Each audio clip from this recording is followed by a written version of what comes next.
لکه حدیث مبارک کې راځي نبی علیہ الصلوۃ والسلام فرمایي وای جبرئیل علیہ الصلوۃ والسلام را سره مرګره په جنت کې روانو چې په جنت کې روانو وی زمانه مخک د خپو کشاره خطو د خپو کشاره رانه خطو خو ما مخصوصه ولا داسې چې دا د خپو د اواز چې دی کنه دا خو زما په صحابه کرامو کې د چا د خپو اواز داسې دی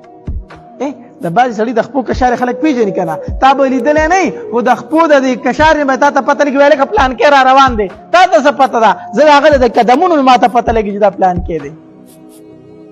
نو نبی علیہ الصلوۃ والسلام فرمایي د جبرئیل علیہ الصلوۃ والسلام سره په جنت کې روانو ما مخ ته مې د خپو کشاره خطوغه کشاره ما ته آشنا ښکاری دو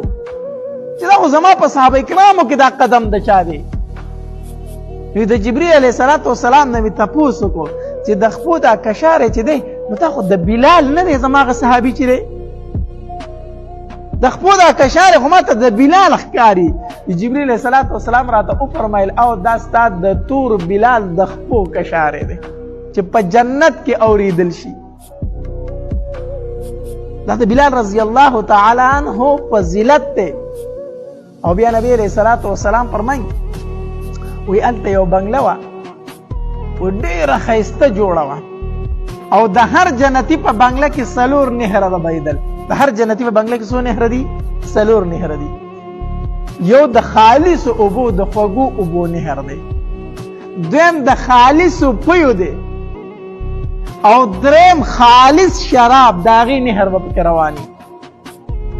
او داسې د دنیا د شراب په شان شراب به نه ښه چې ویس کې بیهوشي در باندې راولي بیا واړه بوله لوی بول ته برغ بهیږي او چغې روډي وایي په ځان پوهېږي نه لا فیها غول ولا هم عنها ينزفون په هغې کې نه فضول خبرې شته دی نه ګډې وډې شته دی نه د هغې نه بیهوشي شته دی داسې د جنت خوند خالص خوند دی خو داسې سردردي او ګډې وډې خبرې پکې نشته لکه دلته کې چې ښایسته جوس څنګه وي لکه نو یو نهر د خالص اوبو دویم د خالص پیو دریم د خالص شرابو او څلورم نبی علیہ السلام فرمایي د خالص شاتو د شاتو د ګبین دا څلور نهر د هر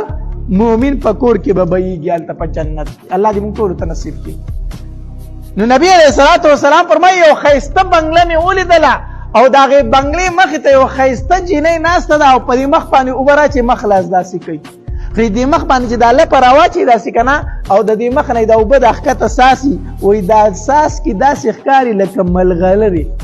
د اوبو دا ساس کې داسې ښکاري لکه ملغلرې چې د دې د مخ نه دوړېږي ورتاویږي ما د جبرئیل علیہ الصلوۃ والسلام نه تپوس کو جبرئیل دا بنگله د چا ده او دا ښځه څوک ده وی جبرئیل علیہ الصلوۃ والسلام راته وفرمایل چې د الله پاک پیغمبر په خپله ترې نه تپوس وکړه په خپله دې تپوس وکړه چې ته څوک یې وی ما ترې نه تپوس وکړو